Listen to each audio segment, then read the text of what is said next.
Hi humans, it's still Hannah with some books to recommend for the summer season, and I have quite the list with different moods. We'll start by a sci-fi. We'll start with a sci-fi, The Deep by River Solomon. I don't have any of the books on me, so I'll put them up on the screen here. But this is a very not heavy sci-fi, it's just because it uses sci-fi as an element to move it forward. So this is essentially taking the idea of what if all the black women who were hauled across sea to become slaves and were thrown overboard got to live? What if their children actually got to live? What if when they threw these slave women overboard into the sea, they gave birth to the children inside of them, and these children became this new society underwater and kind of resembled mermaids, but the word is never used, but it's kind of what they are. And they're this society underwater, and they have a person that they appoint to be their historian. This historian carries the burden of all their memories and all their past and their trauma, and I think once in a while they would share the memories so that the society and the population doesn't forget. But for the most part, the whole society kind of lives blissfully oblivious to their past. And it was such a lovely, weird word, but it was lovely in the sense of how it observed and examined identity and the importance of one's past and heritage, and to remember where you came from and to honor where you've been and your ancestors, and the importance of holding on to that so that you can hold on to who you actually are and what your past meant. And it's not a sci-fi in plot, it's just a sci-fi in the setting, in the fact that they are this underwater community. And I just thought it was so moving, and I would definitely recommend it for the summer. It obviously has very summery vibes because of the whole mermaid inspired setting. But if you want something that delves into identity and delves into history and pain and trauma and all of that in a less conventional manner, then I think this is a great pick to read this summer. The next would be anything by Taylor Jenkins Reid, really. I think this is a sharp left turn or right turn. It is anything by Taylor Jenkins Reid, I think is really fun and very summery, but I will very specifically recommend one that's been very popular, and it is Malibu Rising. If you still haven't picked it up, I heard mixed reviews when this first came out, and when I actually listened to it as an audiobook, but I weirdly enjoyed this. I'm not the biggest contemporary reader, but I thought it was perfect for the summer. We basically have these 4 siblings, and it is part of Taylor Jenkins Reid's I can't speak. It is part of her larger world, like cinematic universe, I suppose, because we do follow the children of a character that shows up in other books.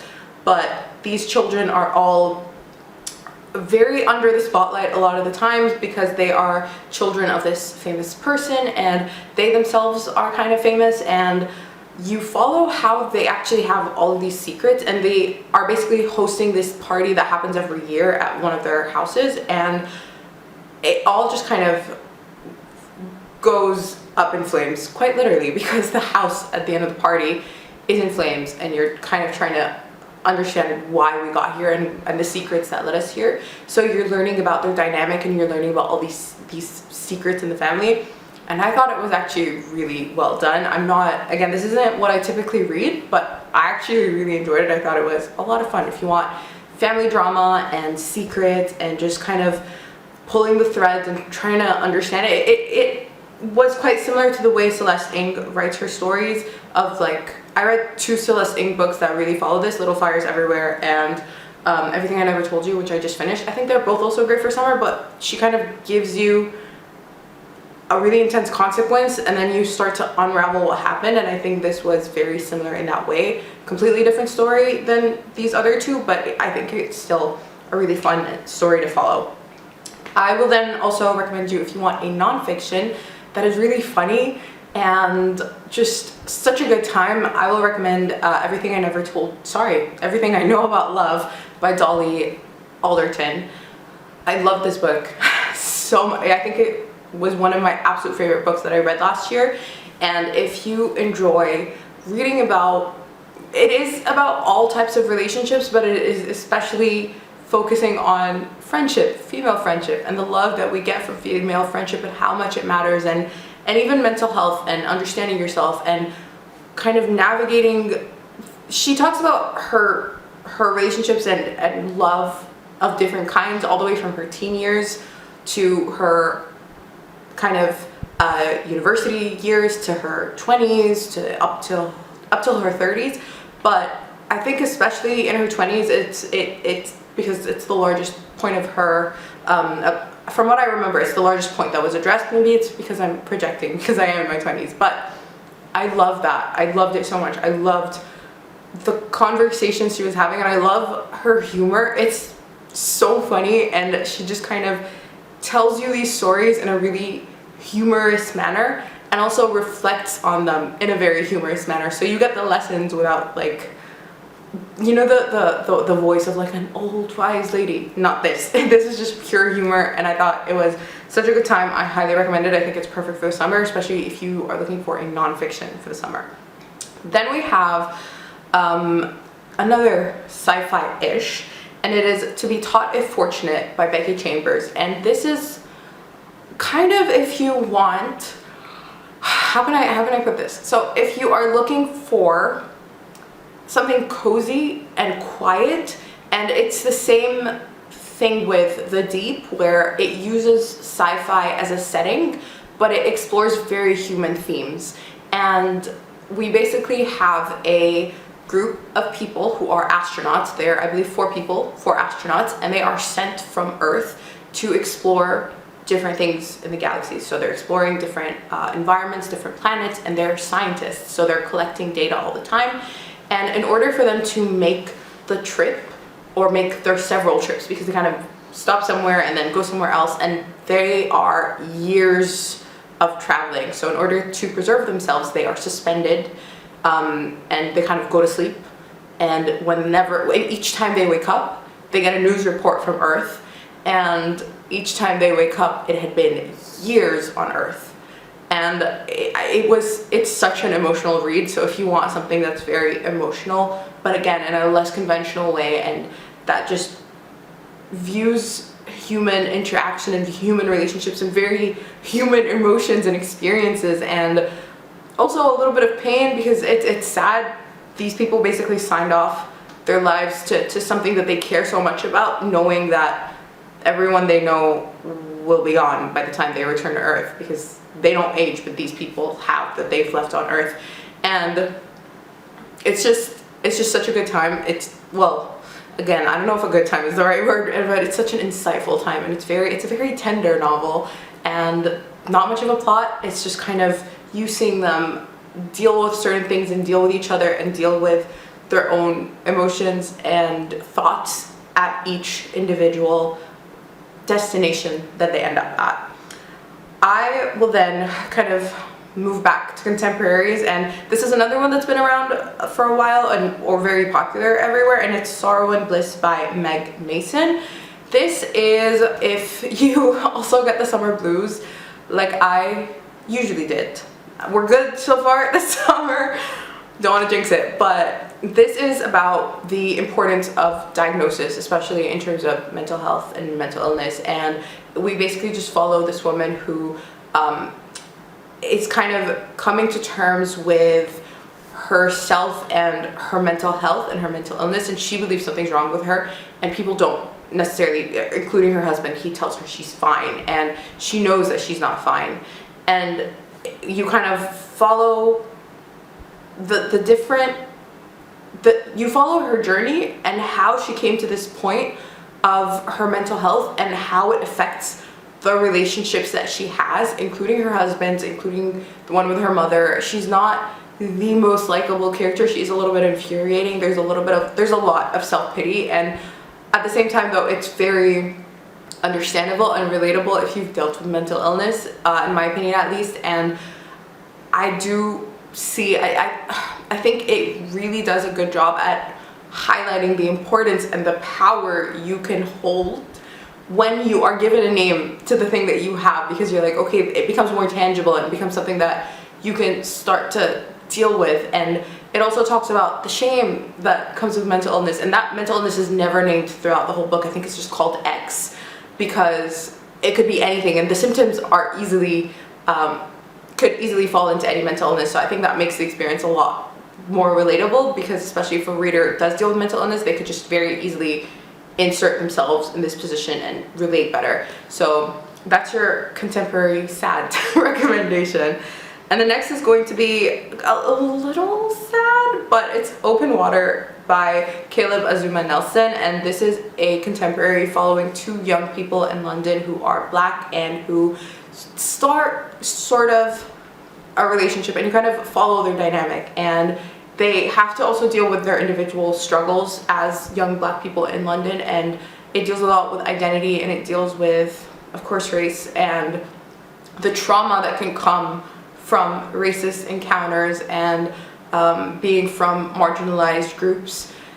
And this is not a romance to call this again, I described this book I think recently, and I had trouble calling it a romance, but I would say it's a love story of sorts, kinda, and it's just really pretty writing. So this is also something that if you want pretty prose, like really pretty writing, really like poetry, like this is it sounds like poetry when you're reading it out. And there was another book that is out by the same author that I really want to pick up. I can't remember the name right now, but I think it follows a musician. Oh, and this is also full of musical references and like a lot of titles of a lot of albums. What I actually did is whenever I was reading, and whenever I come up across a musician or like an artist or their album or a certain song, I just had my iPad next to me, not my phone, we don't want distractions. I just had my iPad next to me open on Spotify, and I would play any albums that they'd mention or any artists that they'd mention, and I just play it as I was reading, and I think that really created a really cool mood. So if you want something that is more of an experience like that, then I definitely recommend you check out Open Waters or Open Waters. I can't remember, the title will be here. But then we have two books that one I just read. So I'll first recommend Book Lovers by Emily Henry. Who knew? Who knew? I'd be recommending like a proper straight up fluffy romance. I actually enjoyed this. I'm not a romance reader, but I like this. And Open Waters, that is, like I said, it's not a romance. It's actually really emotional and kind of sad.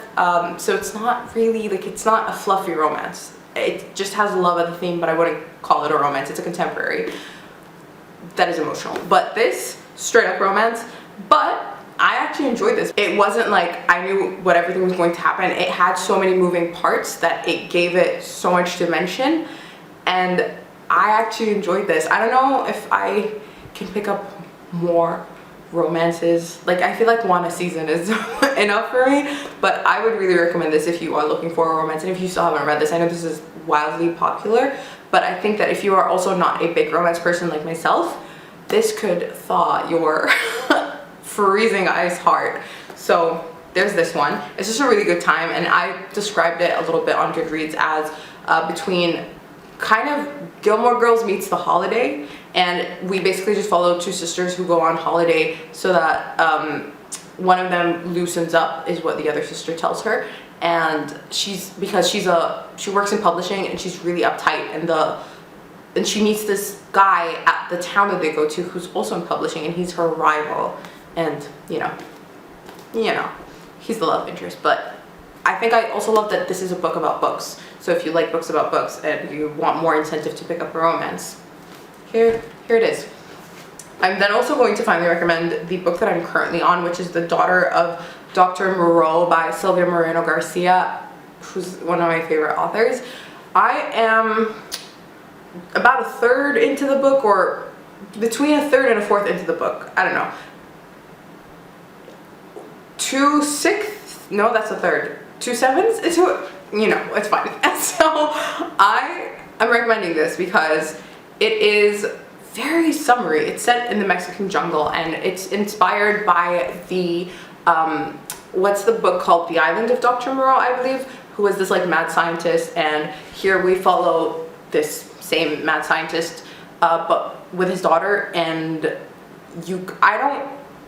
I haven't gotten too far into it, and I also don't want to share too much, but it's basically just her with her father and a few other people, and they kind of live on this in this area that's a little bit secluded, and he is testing on hybrids, and there is of course a little bit of a tension romance situation when someone who doesn't live there kind of introduces themselves into the picture.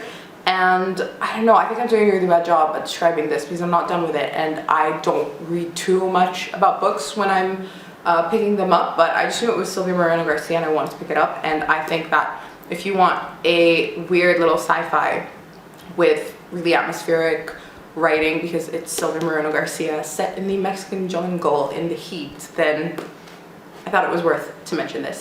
Anyway, these are all the book recommendations that I have for you for this summer. Hopefully you came out of this with one cool book. And let me know if you have any summer recommendations down in the comments below. I have quite a list to read, but it would be nice to get more recommendations. And yeah, that's it for today's video. If you enjoyed this video, don't forget to like and subscribe it, because that really helps me out a lot. And if you want more content, you can click either video on the screen, and I'll see you in the next one.